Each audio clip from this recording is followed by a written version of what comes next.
Bonjour les cancers, on va voir votre mois de mars. Ici c'est les dos de deck, donc c'est le contexte, qu'est-ce qui s'est passé fin février pour vous. Ensuite ici on a votre vie intérieure spirituelle, ce qui va se passer professionnellement, ce qui va se passer sentimentalement parlant. Un petit conseil de votre enfant intérieur pour ce mois de mars et ensuite semaine par semaine, les 4 semaines de mars. Alors, on va commencer par les dos de deck. Fin février, ce qui s'est passé dans votre vie, c'est le pape et l'exaltation. Donc, vous vous êtes engagé envers votre quotidien. Vous avez décidé fin février que on arrêtait d'essayer d'attendre des choses nouvelles et waouh. Au quotidien, petit à petit, vous faites attention à sublimer les petites choses de la vie, à faire attention à ce qui est toujours quelque chose qui vous fasse plaisir. Ça peut être des micro-actions, mais en tout cas, vous vous engagez envers vous-même. Et ça, c'est une première forme et la plus puissante d'acte d'engagement. Et c'est ce qui va attirer à vous des personnes et des situations qui vont également s'engager à vous parce que vous-même, vous êtes engagé à vous. Et ça, c'est ce qui s'est passé fin février. Votre enfant intérieur, il vous dit pour tout le mois de mars de renouveler l'énergie. Il y a du renouveau à avoir, des nouvelles choses à faire, des nouvelles choses à comprendre. Il va vraiment falloir qu'à l'intérieur de vous-même, vous compreniez qu'il faut accueillir la nouveauté et arrêter de s'accrocher à la routine, de s'accrocher à la zone de confort, on va dire. Il faut accueillir le renouveau. En développement personnel, vous avez transformation énergétique et chakra de la gorge. Peut-être que vous allez commencer à parler énergétique, peut-être parler spiritualité. En tout cas, votre communication va changer. La façon dont vous allez parler aux autres et vous allez vous parler à vous-même va être totalement transformée ou va se transformer tout le long du mois de mars. Professionnellement parlant, on va vous donner plus de responsabilités. Pourquoi ? Parce que vous êtes quelqu'un, vous avez prouvé que vous avez une façon de penser qui est différente, qui est éclairée, qui est peut-être beaucoup moins dans l'ego que d'autres personnes. Donc, quitte à choisir, on vous choisit vous pour vous donner plus de responsabilités. Parce que vous avez prouvé par A plus B que vous êtes quelqu'un qui méritait de gagner en responsabilité et de faire en sorte que d'autres personnes soient aussi éveillées que vous. Vous êtes plus éveillé en fonction de votre domaine, que vous avez plus de savoir et plus d'ouverture d'esprit. Donc, je pense que tout le mois de mars, vous aurez de plus en plus de responsabilités en fonction de votre travail. Sentimentalement parlant, vous avez adieu la routine et tu n'es pas prêt.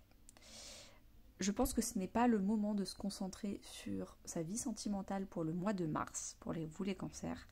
Il va vraiment falloir s'occuper d'accueillir le renouveau, de renouveler l'énergie, de partir de la zone de confort. Il va falloir arrêter la routine, le train-train, peut-être même déménager. Il est peut-être temps de déménager pour vous, il y a un avion juste là. Il y a des choses à régler avant de s'occuper de sa vie sentimentale. C'est pas le moment pour vous. Et plus vous allez vous accrocher à votre vie sentimentale et pas vous occuper de vous, votre développement personnel et votre vie professionnelle, moi en fait ça va venir, ou alors ce seront les mauvaises personnes qui vont venir. Alors, semaine par semaine, qu'est-ce qu'on a pour vous les cancers ? Première semaine de mars, on a Neptune et le 4 de coupe. Je pense que vous allez être un peu déçus de cette première semaine. Tout va se faire en coulisses, tout va être dans les rêves, ça va être flou, ça va être un peu nébuleux. Et vous attendez, vous voulez des choses concrètes dans votre vie, et pourtant la première semaine de mars va être très floue. Alors que vous voulez quelque chose de concret. Et donc du coup, vous attendez des choses concrètes, sauf qu'en fait, elles vont pas venir maintenant. Et ce qu'on vous dit, c'est de vous concentrer sur plutôt votre intérieur, votre énergie yin, votre spiritualité. La deuxième semaine de mars. Alors, la deuxième semaine de mars, là, vous allez agir. Il va se passer des choses. Peut-être qu'un homme va rentrer dans votre vie. Mars, c'est le yang, c'est l'homme. C'est aussi l'action, la concrétisation. Peut-être que vous, votre partie yang, que vous soyez un homme ou une femme, c'est la partie où vous agissez. Donc ça peut être une partie très professionnelle. Vous allez enfin faire le choix, faire des choix et vous allez agir pour les choses que vous aimez profondément dans la vie.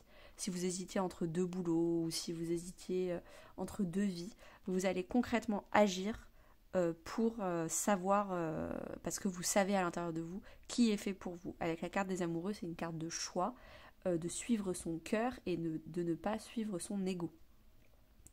On arrête de vouloir faire semblant que tout aille bien, on s'en fiche que les autres soient pour ou contre, on suit son cœur, quoi qu'il arrive. Et on agit. Et c'est ce qui va se passer cette deuxième semaine pour vous, les cancers. Vous allez faire le choix du cœur. Troisième semaine de mars, les cancers. Il va y avoir beaucoup de conversations, d'écrits, on va dire, qui vont éclairer les choses. Vous allez, grâce au soleil, avoir des compréhensions nouvelles grâce à de l'écriture. Peut-être que vous-même, vous allez faire de l'écriture automatique, ou alors vous allez avoir un dialogue, une conversation écrite avec quelqu'un, et ça va vous amener énormément de rayonnement personnel, beaucoup d'estime de vous-même, pour l'autre également, et vous allez comprendre beaucoup de choses. Mais beaucoup de communication. Dernière semaine de mars, les cancers, vous avez mutable et le 7 de coupe. Donc, vous allez avoir beaucoup de propositions. Il va falloir choisir. Il y a 7 choix, 7 coupes. Il va falloir faire des ajustements. Vous ne pourrez peut-être pas vous occuper des 7 coupes pour ce mois de mars. Peut-être qu'il va falloir prioriser. Et pour prioriser, il va falloir apprendre. Parfois, vous allez prendre une coupe et en fait, c'était pas celle-là qu'il fallait gérer tout de suite. Il fallait peut-être prioriser autre chose avant. Et vous allez apprendre de ces échecs, apprendre de cette priorisation. Et petit à petit, vous allez mieux comprendre vos priorités, mieux comprendre vos besoins urgents à vous. Et donc du coup, apprendre et ajuster votre vie. Eh bien, voilà les cancers. Je vous souhaite une très bonne journée et à bientôt.